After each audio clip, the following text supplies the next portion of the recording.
Halo Sapo, selamat datang kembali di channel Bumi Lasura di mana sejarah kembali bernyawa. Bayangkan suatu pagi di Sulawesi Selatan pada akhir tahun 1946, desa-desa yang tenang mendadak berubah menjadi neraka. Tentara bersenjata lengkap datang, dipimpin seorang komandan Belanda bernama Raymond Westerling. Dalam hitungan menit, puluhan orang tak bersalah digiring, dipaksa berlutut, lalu ditembak mati tanpa ampun.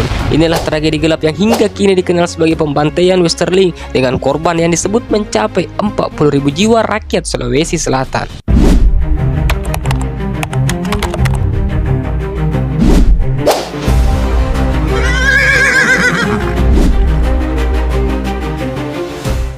Setelah Indonesia memproklamasikan kemerdekaan pada 17 Agustus 1945, perjuangan belum berakhir. Belanda yang tidak rela kehilangan jajahannya melancarkan agresi militer. Di Sulawesi Selatan, rakyat bangkit melakukan perlawanan gerilya. Para pejuang rakyat dengan bersenjata seadanya mengganggu jalur logistik Belanda. Mereka bersembunyi di hutan, menyerang konvoi, dan menjadi simbol perlawanan rakyat.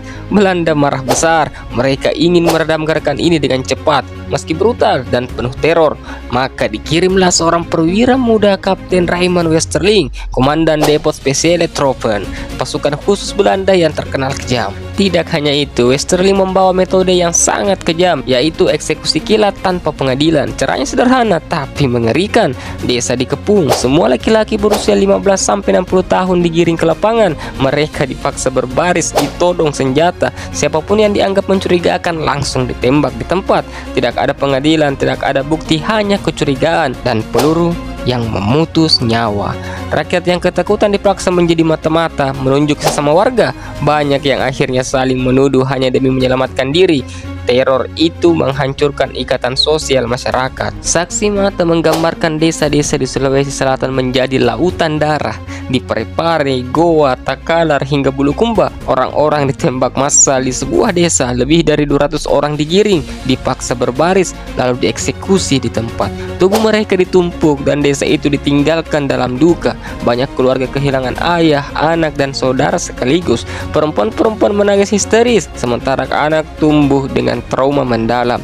Tragedi ini bukan hanya tentang pembunuhan fisik, tapi juga penghancuran psikologis rakyat Sulawesi Selatan. Meskipun begitu, sejarah mencatat angka korban yang berbeda-beda. Laporan Belanda menyebut korban hanya 3.000 orang, tapi saksi-saksi rakyat, pejuang, dan catatan sejarah Indonesia menyebut jumlah korban bisa mencapai 40.000 jiwa. Angka itu bukan hanya sekedar statistik, itu adalah nyawa, keluarga, dan generasi yang hilang akibat kekejaman Westerling. Hingga kini, perdebatan tentang angka korban terus ada.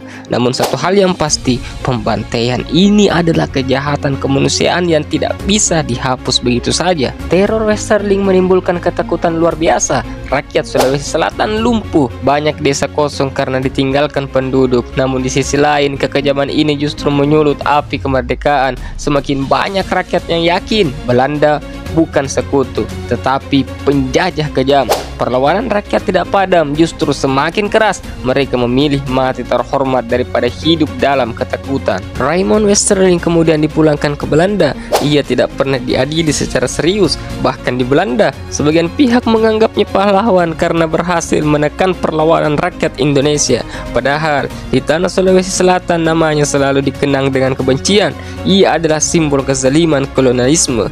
Hingga kini Belanda hanya beberapa kali meminta maaf secara diplomatis, tapi keadilan penuh untuk korban dan keluarga mereka belum pernah benar-benar ditegakkan. Meski tragedi ini sudah berlalu lebih dari 7 dekade, kontroversi tetap melekat. Apakah jumlah korban benar 40.000 jiwa atau hanya ribuan seperti yang diklaim oleh Belanda? Mengapa Westerling tidak pernah diadili di pengadilan internasional sebagai penjahat perang? Dan mengapa Belanda seakan hanya memberi permintaan maaf simbolis tanpa tanggung jawab hukum maupun kompensasi yang nyata? Kontroversi ini menimbulkan pertanyaan besar. Apakah sejarah sengaja dipelintir untuk melindungi nama penjajah, sementara luka rakyat dibiarkan tetap terbuka? Bagaimana menurut kalian? Tragedi pembantaian Westerling di Sulawesi Selatan adalah luka sejarah. Puluhan ribu jiwa melayang, desa-desa hancur, trauma diwariskan lintas generasi. Namun dari tragedi itu lahir juga semangat perlawanan yang tak tak pernah padam. Rakyat Sulawesi Selatan menunjukkan pada dunia bahwa mereka tidak bisa ditundukkan dengan teror. Hari ini, tugas kita adalah mengingat agar sejarah kelam tidak terulang. Karena melupakan berarti membiarkan luka itu terbuka selamanya. Terima kasih sudah menonton hingga akhir. Jangan lupa like, share, dan subscribe untuk mendukung channel ini terus menghadirkan kisah-kisah sejarah yang jarang diungkap. Sampai jumpa di konten sejarah menarik lainnya. Salam sejarah.